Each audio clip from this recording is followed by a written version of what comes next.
你们不要总疑问我为什么总是吐槽女生啊，我从来都没有过性别歧视啊，我一向都是就事论事。昨天我们这边来了一位92年的男士啊，硕士研究生做工程方面的工作啊，自己开了一家公司，年收入保守啊是50万以上，那开着雷克萨斯，住着2层全款小洋房啊，父母还都是做建材生意的，年收入多少个 W 啊，咱就不说了。这男方的择偶要求啊是本科以上学历，性格温柔，工作稳定就可以。那信息一发出来啊，至少40多位姑娘要联系，等着要见面看看。有一位姑娘87年的，比男士都大了5岁呀，还是大专学历，在企业是做前台的，非要认识。我说你比他大了这么多，这男士肯定不同意呀。他说自己显年轻啊，我说你们这条件差的也太大了呀。他说自己可以努力工作啊，拉近2人之间的距离。反正说什么他都觉得和那个男士啊那是良配啊，非要见个面。我心里就在想啊，是你没数了还是我没数了？还有个姑娘呢是01年的，大学还没毕业啊就要认识，上来就给我发那个照片，哎呀，P 的都秃噜皮了吧？我和她说呀，妹子啊，年龄太小了，先好好学习。她给我来了句啊，学得好不如嫁得好。哎呀，那可把我气得够呛啊，直接给她怼了回去啊，学得好才能嫁得好。还有一位92年的姑娘啊，条件还挺好的，在事业单位工作，这父母也是事业单位的。哎，照片看着也比较舒服啊，这个身材呢也挺好。结果上来就问呢，这男士住的地方离我太远了，能不能在我这边给买个房子呀？大姐呀，真的八字还没有一撇，你让别人给你买房子？她说啊，我自己条件也不差，我的前男友啊都抢着给我买呀。如果一个男人不愿意付出什么，怎么娶老婆？你看看呀，这是做梦没睡醒啊，梦游梦到我这儿来了。30多岁的人了，怎么这么异想天开呢？我的王八肯定又没看好门啊！你图人家条件，还得让人家跪舔你，你咋那行嘞？后面他直接就跟我说呀，那如果男士不愿意在我这买房，那就算了，我不认识了。接着还有一个94年的姑娘啊，是我觉得还算是蛮合适的啊。初中语文老师，外形条件都不错，这父亲也是公务员，母亲是医生，还比较门当户对。这个姑娘呢也觉得人家男士啊很优秀，也很想认识。这一开始沟通啊，这个话题啊还是比较正常的，后面画风啊是直接不一样了呀。这男的怎么30了还没对象呀？哎呀，个子有点矮呀，长得也不是很好看。这父母做生意一定很忙，他没有父母的陪伴，这心理是不是有问题啊？性格是不是不好啊？他赚多了钱是不是容易出轨啊？哎呀，这些问题直接是让我目瞪口呆，无法回答呀。你们都问我为什么吐槽女生，你看看好多女生来找对象啊，上来就是要车要房，还得全款，还得市中心，年薪6位数打底，最好7位数。这除了物质条件好呀，还得要求啊男人情商高，有感觉，有眼缘，有上进心，能懂你，能体贴你。哎呀，真的做优秀男人好累啊。你说你条件行也行啊，关键是你条件他也不体面呀，一辆桑塔纳总想往奔驰 4S 店里做保养，那谁能待见你呢？门他都不让你进吧？你们说说，我还能吐槽谁呢？条件差的男人择偶要求基本都是啊女的活的，条件好的男人啊有实力的，人家光选择就忙不过来了。反观好多相亲的姑娘是一点都看不清楚自己是哪个阶级的。我劝那些姑娘啊，你们啊尽早是在相亲市场上多走走啊，带着镜子好好看看，比你优秀的多了去了。整天还鸡蛋里面挑骨头，是这也要那也要，这不行那不行的。90%的姑娘就盯着那10%的男人，你让我天天吐槽我都说不完的呀。我已经很克制自己了啊。所以呢，以后啊你们别管我吐槽谁，谁不对我说谁。我那些王八兄弟们啊，天天和我在一起混的都恐女了，恐的是那些啊不自知异想天开还双标的女人。有些姐姐们来找对象，我这人伺候不了了啊。这大过年呀，这血压也没降下来过。有一位79年的离异不带孩子的女士啊，上午来找我找对象了。那身高啊大约在160左右，身材偏胖一点，短发。一上来就跟我说呀，要找做生意的老板啊，年收入不能低于30万。看这架势啊，没点实力啊，那说不出来这话呀。我问啊，大姐你是在哪高就？她说啊，打零工。这3字一出啊，哎呀，我那脑神经啊都没转过弯啊。大姐慢慢的介绍了一下自己啊，目前在热力公司里做后勤工作，年薪在3万左右，离异3年多了，有一女儿12岁跟着前夫，初中学历。说到这儿啊，还特地强调了一下自己已经考上了成人大专呀，这明年就可以毕业了。毕业之后呀，会考会计啊，考本科等等。现在是有车有房有存款5位数。说完跟我叹了口气说呀，哎呀，现在这年头啊，婚姻啊靠爱情的肯定指望不上啊。他前夫在物业上班啊，一个月4000多点，这老婆孩子呀都跟着喝风。他整天啊抱怨这男人没用，这抱怨多了，俩人就吵架啊，最后就离了，房子给了他。说到这儿啊，就凑到我眼前跟我说呀，哎呀，我看你粉丝挺多呀，这有钱男人的资源你肯定不少。我想明白了啊，为了我和我女儿啊，我也得找个有钱的。听得我那池子里的王八都忍不住怼呀，你大白天做梦，你不要脸了你！这位大姐呢还一个劲儿的滔滔不绝呀，说男方一定要在170以上，50岁以内，学历本科以上，做生意的老板啊，年收入啊最低30万，未婚或者是没生过孩子的。她说啊自己做不了后妈，但可以给男方啊再生一胎。最后补充了一下呀，接受姐弟恋。哎呀，听得我那血压呀蹭蹭蹭直拱啊！我跟他说啊，先不说50岁未婚还没生过孩子的老板有几个啊，就算有，你自己都44了，缺油缺水缺电了，给老板生孩子都费劲了吧？这位大姑娘听完呢，那直接回怼我呀，哎，你可不能这么说啊，那新闻上呀60岁不还能生2个吗？再说了，我就算生不出来了，我不是还有个女儿吗？过继过来给她，以后啊给她养老，她这不是啊白捡个姑娘吗？这顿输出啊直接给我干懵了啊，人家当老板缺你闺女给养老了？就你这思维方式啊，那小脑啊指定是离家出走了。我说你这是来找对象还是来做梦来了？人家老板呢凭什么要娶你啊？是你调好盘量，还是能给人生个大胖小子？就算你是辆法拉利，这40多年了，你修发动机他也没配件了吧？人家都当老板了，这身边不得好多年轻姑娘？娶了你怕这死了棺材本都不保了吧？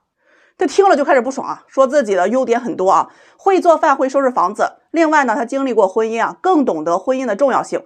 听到这儿我就气不打一处来呀！你上段婚姻嫌贫爱富，自私自利，一屁股屎还没擦干净呢，别把自己说那么高尚。我还没说完啊，他就不愿意了，怼我说呀，这现在光棍多了去了，3000多万呢，2条腿男人那么多，这女人啊想嫁她怎么都嫁得出去啊！哎呦，听得我呀，是呀，人迪拜大王子还光棍的，你这不是大白天做梦异想天开吗？想要嫁得好啊，首先自己得优秀，没事减减肥啊，去脂去油，多培养一点生活爱好，不要总是围绕着男人转，多点自立能力。想找30万的，自己先达到个10万，凡事都得讲究门当户对，再去改改自己傲慢的脾气，小鸟依人一点，不然呢要啥没有，还5大3粗的，老板娶你回去都得费大米。今儿且这王八我不要了啊，换刺猬看门，这种人再进来就给炸出去。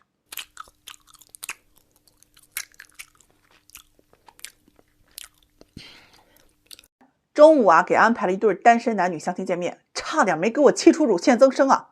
这男方呢是33岁啊，在私企工作，部门经理，有车有房，年薪在10万左右。女方呢是32岁，是我大姨家的邻居的妹妹，做审计工作的，年薪也在10万左右。两个人呢是上个月见了有第一次面啊，互相觉得都还行，条件也相当，这年龄呢也合适啊，就答应相处看看。这不俩人都放假了，今天中午啊又约着见了第2次面。刚刚见完面呀，就在中午有1点左右啊，两人就干起仗来了，先后给我打电话呀。以前我就说过啊，一旦见完面立马就找我的，基本都不是好事儿。先是女方气势汹汹啊，说对方不真诚，态度不好。一问具体情况，这姑娘就罗列出了4条罪证。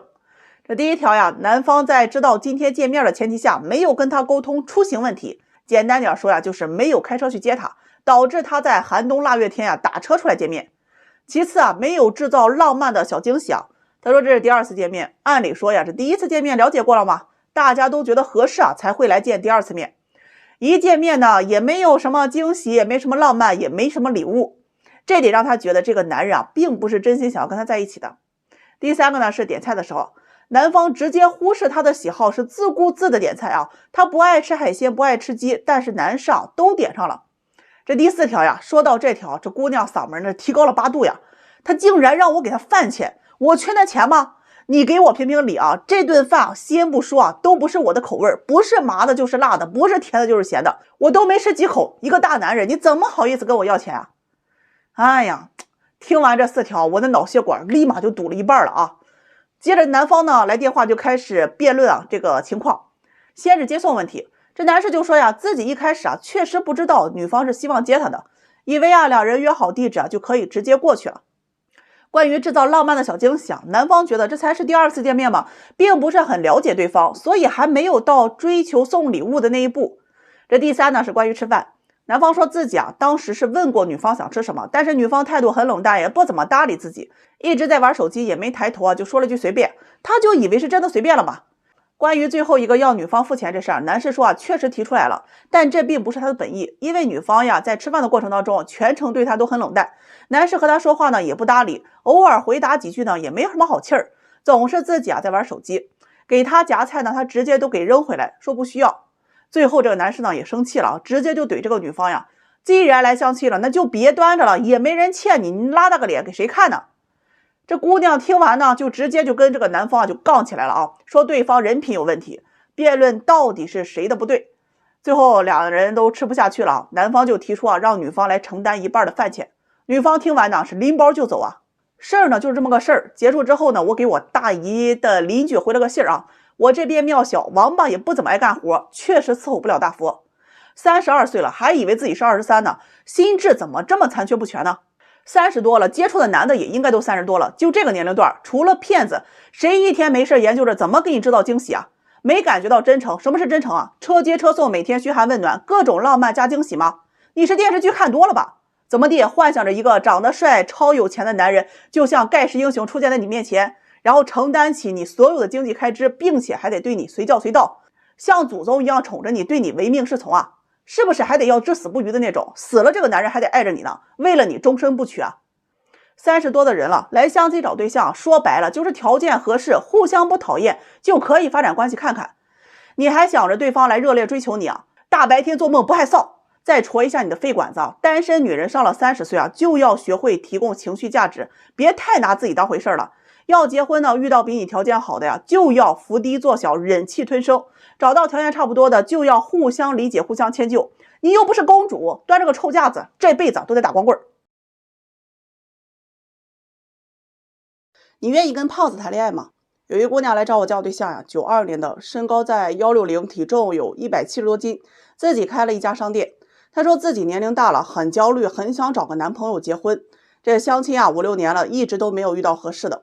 我一看到她呢，我就问她怎么不先减肥啊再来找。她说自己减不下来啊，也没有时间去减。听到这儿呢，我当时就委婉拒绝了。相亲都很现实，看条件、看身材、看脸，你这个体重，大多数男人他都不会接受的。他听了就问我呀，我要求很低还不行吗？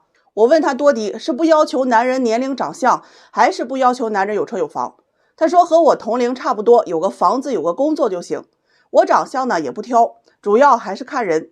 我问他，有一个男士比你大1岁，有车有房有稳定工作，也是因为胖呢，相亲总是不顺，你愿意认识一下吗？他一听立马摇头说不行，我不能接受胖的。我问他为什么？他说呀，因为自己胖，所以希望对方瘦点。我直接问他，其实你也觉得胖不好看不喜欢对吗？他说呢，也有这方面原因，但主要是考虑到健康问题，一家有一个胖的就已经很危险了。他说只要对方不胖，条件稍微差点自己能接受。我说有一个农村的年龄比你大一些，家庭条件差，但是有房有稳定工作，你愿意吗？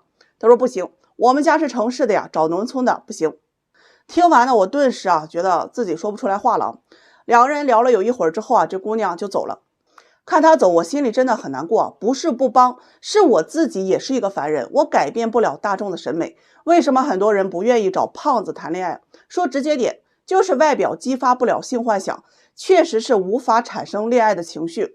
我们抵抗不了生物本能，大家都是凡夫俗子，都是看脸这么肤浅的生物。你的灵魂再好，也是相处一段时间之后才知道。可相亲本就是快节奏，选择项那么多，谁会愿意拿出时间去了解你的灵魂呢？有提防杀猪盘。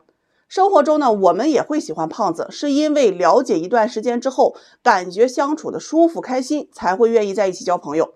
但相亲99%都会拒绝对方胖。人呢都是看脸的生物不论男女，不要听那些用虚伪的夸奖来掩盖你胖的事实。明明你胖，可周边就有人呢会说你不胖，你好看。明明你胖的就是找不着对象了，有人就是说呀，那是你没遇到合适的，一定会有人喜欢你的。这些话就是毒鸡汤。事实这种夸奖远超于那些恶言相向的人。有些人呢是单纯的坏，有些人却是坏到骨子里的贬低。这种夸奖真的让人可以迷失自我，以为胖总是有很多人喜欢的，但现实就是别人一听你体重你连见面的机会都没有。胖子找不到对象吗？那当然能只要你能不断的向下兼容。比如说你找个比你还差比你还胖的人，你能接受吗？如果你是一个条件很好很有钱的胖子，那就要接受别人是图你条件或者是图你钱，而不是真心爱你的，你能接受吗？两性关系里有很现实的3要素一是性价值，2是经济价值，3是情绪价值。一段恋情你起码要具备2种价值才可以和谐。性价值代表着你的外形体貌，往往是第一次见面就已经决定的。估计胖子自己也不想找胖子谈恋爱吧，不如去正视自己的问题，管住嘴，迈开腿，这样你的择偶范围才会变大。在你有限的青春里面去找一个相爱的人不好吗？拿出自己最好的状态胖子们 fighting。 特别想讲一个现实问题为什么越来越多的人不想结婚了？今儿我就长话短说，我家王八和刺猬都嫌我是啰里吧嗦的太老婆嘴了。上午呢，有一位男士家长来找对象，是个妈妈他儿子32岁，未婚，在国企工作，年薪在8万左右。那家长呢是特别着急说什么条件的都可以，我们家也不挑离异带孩子我们也接受。接着呢他就开始哭哎呀，他这一哭我那心都慌他说儿子不想结婚了，一个人过挺好，这辈子也不打算结了。他特别着急，问我该怎么办。哎呀，你问我这治病得先治根拿男人来说给资本家们打工累了一个周，回家躺床上玩游戏看电视，一觉睡到大中午，喊上哥们儿那啤酒嘎啦卤个串回家袜子一脱鞋一扔想怎样就怎样。好了，相亲认识一个女朋友那付出是人力财力去哄她，绞尽脑汁的去跟她聊天说话，情商不够智商也费劲儿。好不容易挨到结婚了，车房彩礼、婚后生活开销以及未来家庭、孩子等等各种问题，裤兜比脸都干净，存款还不够还贷的。对方彩礼张口10万20万，人家要个保障你看完了，最后两人分手。与其说不想结婚不如说是想而不能。结婚所需要的负担压力太大了大到让人一眼望去就自觉无力承受的地步。怎么办？那等着国家分房分车分对象吗？既然没有什么好的办法，那就拖着蒙着眼睛装瞎子，我啥也看不见。除非天降马云于我面前告诉我磕一个头给我1万块钱，那上不封顶，那行了，我就可以发家致富了。不想结婚无非就是自己骗自己的理由，男人女人都这样，大家因为各种原因自我欺骗，最大化的拖延时间，活在当下快乐一天是一天，对吧？宁可窝在被窝里闻着脚臭味看我说段子，也不带出门相亲的。说白了，男人呢不想恋爱结婚多半是因为害怕女人要车要房要票子，再没事要个情绪价值，要哄要陪的。女人不想恋爱结婚呢，多半是因为害怕男人赚不到钱，没有上进心，还把老娘当保姆用。有些人很聪明，会拿婚姻当砝码去换取财富和地位。在学历贬值、财富分化的今天父母的干预再加上这整个大环境都不太友好，确实可以让婚姻变成看起来极为昂贵的生意。对于男人而言呢，这桩生意的代价太大了，在没有家庭支撑的情况下很难达成。于是就觉得这生意不划算，老子不干了。对于女人而言呢，排除掉少部分的现实主义者，相当一部分女人追求的生活价值是无法在婚姻当中实现的。不是不想结婚，而是所追求的高品质婚姻所需要满足的条件太多了，欲望太多，得到太少，所以越来越多的不婚的人认为低质量的婚姻不如高质量的单身。你要问我到底需不需要结婚我记得张爱玲说过，结婚是为了维持生计，人生的每一步它都是不能少的。结婚可能有遗憾，但是不结婚绝对有遗憾。说得好，我实在太崇拜你。上个月给一位大姑娘和小伙子介绍相亲两人刚见面呢，互相感觉都还不错。小伙子觉着这姑娘很合眼缘姑娘也觉得小伙子是年收入很可观。于是两人见面之后就开始聊天，互相问候嘛。小伙子很是积极嘘寒问暖，这各种礼物红包一应俱全就差摘天上的星星了。女方呢倒也回应，但基本上男士找才回复，从来也不主动问候。就这态度哎呀，人家男士是绝对不影响的做舔狗的心一有空就去给姑娘当司机，一到周末吃喝玩乐加导游一条龙服务安排上。半个月之后这个男士的妈妈呢主动请这个姑娘吃饭，并送了一套化妆品价值2000左右，姑娘呢也收了。之后这几天男士依然对这个姑娘是嘘寒问暖，人姑娘呢也依然是有问才有回，不问不回的态度。慢慢的男士就主动聊天呢越来越少，最后直接就不发信息了。这姑娘觉得很奇怪就发信息问男士怎么最近也不追她了，也不联系她了。男士过了好久才回信息说我相亲认识了其他的姑娘，对不起我觉得我们不合适。好，于是这姑娘是气势汹汹的跑我面前把男士是从头到尾那是祖宗18代都给问候了一遍。大意就是男士是个渣男，正在追求她的时候又认识了别人，不负责任。我听的是云里雾里给男士打个电话。男士说呢，他对女方一直都很热情，也很喜欢，家里人呢也很看好他，但是他总是一副高高在上的感觉，不热情呢，也不积极的去处理关系，他觉得很累，慢慢的就不想联系了。男士以为啊不联系了就是断了关系，谁知啊姑娘又来问他，他才说了自己啊已经相亲了。挂了电话，我问这姑娘，你到底是喜不喜欢这个男士？她说感觉还行啊，谈不上喜欢，需要考察一段时间。既然你愿意认识，怎么就不积极一点呢？他说这谈恋爱啊本来就是男人追女人，何况我也没有很喜欢他呀，我对他好不是显得我自己太廉价了吗？这观点真的听的是无法忍受啊！你搁相亲市场上装啥仙女下凡呢？相亲啊都是要双方积极表达这个交往诚意的，人家积极主动了那么长时间，甚至还安排长辈和你一起吃饭，给你那么贵的礼物，你表达过什么诚意呢？他说我都接受了呀，他和我聊天我也回复，他请我吃饭我也同意，哎，他送我东西呢我也收了呀，我这个也是积极回应了。听得我呀血压蹭蹭蹭的上到180呀，人家只是和你相亲，他不是你男朋友，没有义务得一生一世的追求你吧？你但凡在他请你吃饭的时候假装抢着买下单，或者回点小礼物，他回家之后问问他到家了没有，平常主动关心一下下，关系啊也不至于发展成这样。这也算是本事啊，人家那些啊装成卖茶女的抠脚大汉都比你有女人味啊。这姑娘听了也很委屈啊，说他凭什么和我相亲的时候要认识别人啊？哎呀，听得我那是气不打一处来啊。这有些人啊毒鸡汤喝多了，这毒血攻心，拎不清现实了。你都进了相亲市场上了，还在做着呢四海之内皆我霸，都得宠着你的塑料公主梦呢。相亲都是有目的性的，忙的时候呢，一个女人呢能够见2到3个男的，这是常规操作。一个男的一天见2、3个女的呢，也是非常正常的。然后男女双方就开始在自己这几天见的这帮人里面互相挑选。今天我约你，明天我约他，后天他约我，这个就是相亲。相亲好几个都是渣男的话，那你太埋汰渣男了，啥时候门槛这么低了？相亲遇到合适的喜欢的就要主动积极去给些回应，给你发条信息好几天不带回的死了吗？这活着呀就主动给回个信息，不合适就拒绝。网上霸道总裁的爽文看多了，一副只享受不付出的样子。别忘了啊，现实当中有一种东西叫做人情世故，就像你花钱送礼求人办事是一样，你收了礼，你总得帮我把事儿办成了吧？不能办啊，咱就甭收。成年人恋爱很难做到呀，付出不求回报的。最可怕的是呀，莫过于一个懂得人情世故的和一个不懂装懂的人谈恋爱，利用性别优势去消费另一方的。奉劝呀，这个不行，下一个更好，别被那么吊着。走。好多男人是一点都不会相亲啊，你看看咨询我那些问题，让我如何回答呀？有一位男士啊，听说相亲要给见面礼，于是批发了10条金项链啊，见一位送一位。4年过去，至今包里还有2条。问我都送了礼了，为什么人家不跟他处对象啊？还有一位男士，相亲认识了一个姑娘啊，对方吊着他2年多了，和别人结了婚，就产生了报复心理，跟我沟通啊，女方他娘呢也是单身啊，怎样才能追到手？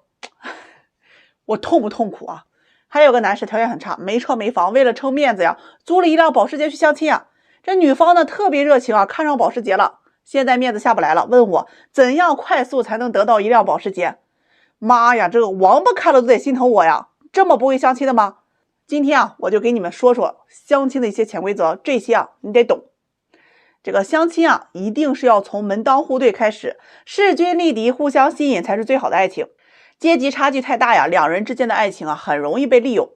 女人相亲呢一定要趁早啊，因为到了27岁你就会发现身边啊你能看上的人越来越少，而到了35岁能看上你的人呢也会越来越少。不要每次啊相完亲就去问对方态度啊，你有没有看上我呀？咋地还能立马爱上你吗？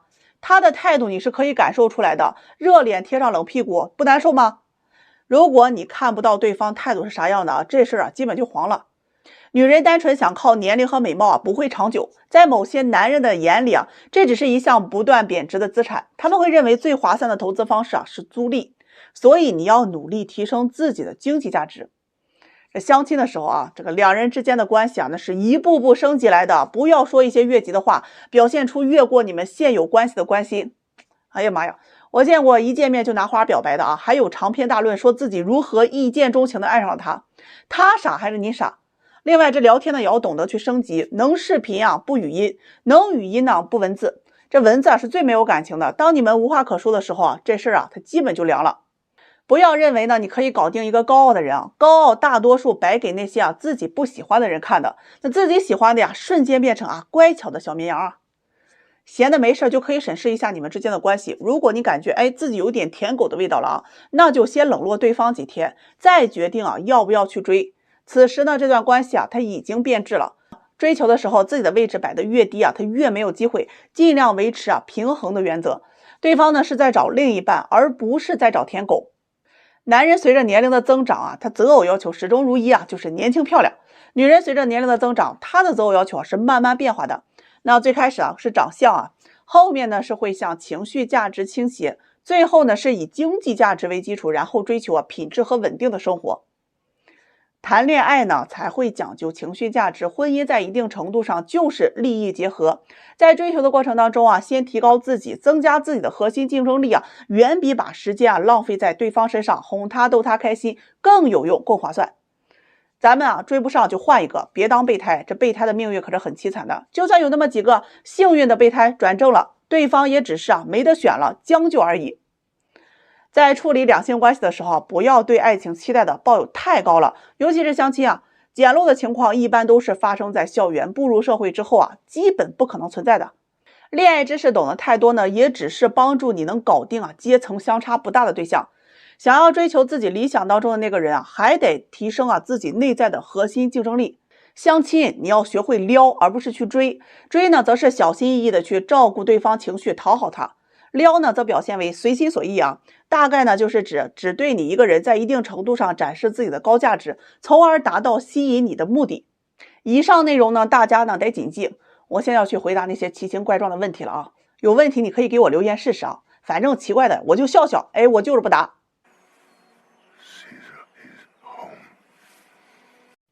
最近买卖不好干，我这啥活都开始接了昨晚一个大姑娘哭哭啼啼的跟我说自己很委屈说男友要跟她分手。事儿是这么个事儿，上个月呢两人因为生活琐碎的小事吵了架，这姑娘很难过就去找男闺蜜诉苦去了。好嘛，人男闺蜜听完之后哪忍心哎呀妈呀，那自己闺蜜难过于是就请假带着这姑娘3月下扬州玩了个3天3夜，说是去散心去了。期间呢男友打电话是哄她，她怎么也不接电话要么就说自己心情不好不想说话。就这样吵了1个周之后两人呢也算和好了。和好之后这个男友就特别爱做饭这冰箱一打开哗呲，里面全是青菜生菜韭菜芹菜那菠菜油菜他就感觉哎呀妈呀，这绿油油的一片不对劲儿于是呢他就偷偷的去看他女朋友的手机。好了，不看不知道看到了和男闺蜜一起出去玩的合影照片。男友就很生气质问两人什么关系。女友说他是我的男闺蜜而已，因为心情不好才去陪他出去散心了。那两人什么事都没有发生。男友听了是怎么也不相信说两人出去过了3天3夜，你让我怎么相信呢？女友呢也很委屈的说两人只是为了省房费才订了一个标准间，2张床各睡各的。于是这男友就特别生气的提出了分手。已经连续半个月都没联系这姑娘了。好了，人家姑娘今儿来找我了，天降大任于我也，让我帮她给男友解释清楚。哎呀妈呀，这活你找我，那你不是挨喷吗？我都不相信你男闺蜜为了省钱开一间房。姑娘，你要是说酒店生意爆满就这一间房了，我都能信你。咱呢也别解释里面有几张床了，少儿不宜我就不多讲了。这姑娘说我误会她了，两人真的是纯友谊是那种同床无感多年的知心好友。我是真的不好意思打击她，你觉得你说这话有说服力吗？干嘛要去模糊男闺蜜的关系？男性朋友就是男性朋友，哪怕关系再好都不会有任何的亲密称呼。男闺蜜是针对特定的人，很容易引发联想的。懂得瓜田李下的道理，这才是成熟之人该有的界限感。这姑娘一听着急跟我说男闺蜜是有女朋友的人，让我相信他。哎呀，这关系给我整得复杂了我都替你男闺蜜的女友叫屈这姑娘到现在都没有整明白她男朋友分手的点到底在哪里。我是否相信男闺蜜这种模棱两可的男女关系呢，根本就不重要。理清界限感才是处理男女关系的核心要素，懂了吗？分手的点在于你们之间没有界限感。至于细不细这关系呢，就要看你男朋友了。不要总是用暧昧去证明你们之间的纯洁，就好比一男一女，你为了证明纯洁，互相脱光衣服，看着对方当做考验，这本质上还是把寻求刺激当做个性，并且误以为自己在追求神性。关系好不代表非要用男闺蜜这种称呼才能证明吧。如果还是执迷不悟，我只能说你真的很幼稚这姑娘听完就开始怼我呀，说他们的关系很纯洁啊，说我在造谣生事。我也是无语了啊。总有一部分人在反对男闺蜜的言论中啊求认同，不认同就用不尊重偷换概念。你本来就已经获得了超越男女关系的精神享受，还要通过道德绑架要求别人去接受这种关系吗？幼稚。当然呢，女闺蜜也是同理啊，我呢也不信。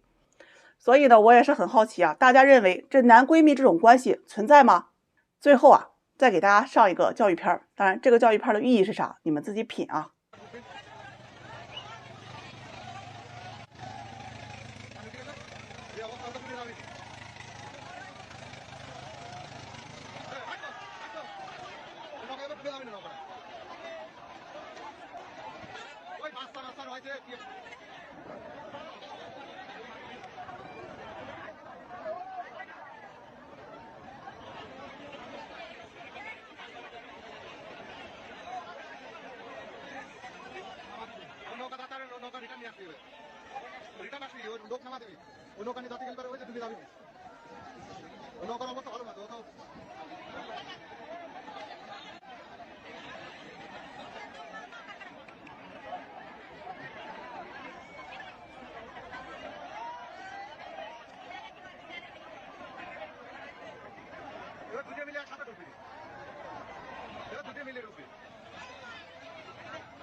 今天上午，一位38岁的大姑娘来找对象啊，要爱情要物质，列出了8条择偶要求，惊天地泣我门口的那刺猬。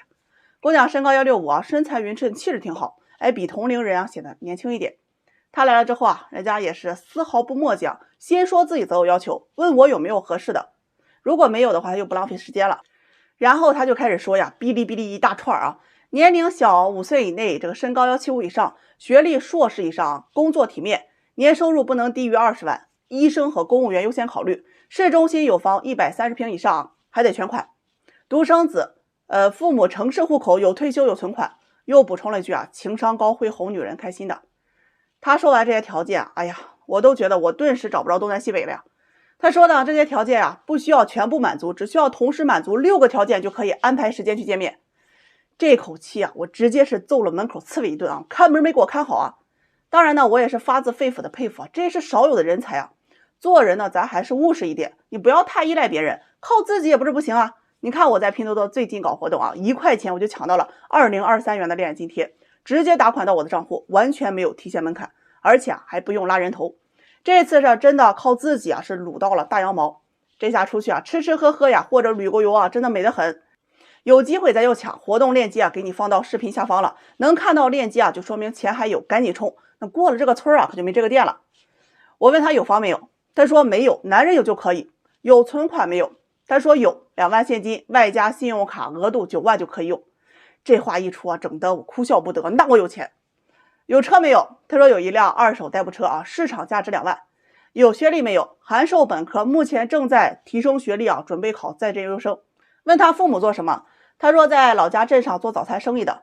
那有退休养老保障没有？他说有农村合作医疗啊，交的是最高档，有养老退休，每年交1000啊，这60周岁之后可以领钱。是独生的吗？有一个哥哥和妹妹啊，都已经成家。听完这些条件，我问他，我说你这条件哪来的底气啊？要找满足你6个要求的男人。他说前男友比他小了6岁啊，有车有房，1年50多万，工作体面，那家庭条件也很好。自己再找呀，不能找低于这个的，要不没有面子。我问他，那你们怎么没结婚呢？他说男方情商不够啊，分手了。他是要看情商的，会处理两性关系，能对他好，哄他开心。如果只是条件合适，对他又不好，他宁可不嫁呀，也不将就。我的娘啊，真的符合条件的都难找，还得要会哄人的。听完我说我帮不到你啊，这种男人我都没见过几个。你要是25、6岁芳华正茂的满脸胶原蛋白，能激发男人雄性荷尔蒙的年岁啊，或许还有机会。现在要啥啥没有，还幻想着白马王子1.8米的身高，20岁的年龄，那长得像胡歌多金像思聪的男人。哎呀，你还幻想一下，天上掉下一个男人啊，他是你的救世主，让你能够挺直胸膛，在所有人面前宣布，我终于等来了天底下最好的男人，从天上掉吧。没有自我认知啊，妄想是最可怕的，这种我是最帮不到的。最后呢，这个姑娘说可以放低要求啊，说满足5条也行。我说我这边啊确实渺小，符合你3条的我都难找。她听完了转身就走了，说要去找别人给介绍了。38岁这个年龄段的女人啊，她本来是可以自带魅力的啊，咱就说聪明的，上得厅堂下得厨房，温柔在床，就这3招啊，能把男人拿捏得死死的。男人就是对这种女人的是无法抵挡啊，但绝大多数大龄剩女们啊都做不到，认知不清，挑三拣四，没本事又慕强，所以择偶范围无限变小。可能有的人真的不配结婚啊，只能活在幻想当中。好了，我要去给池里的王八和刺猬们开会了啊，最近不好好看门了。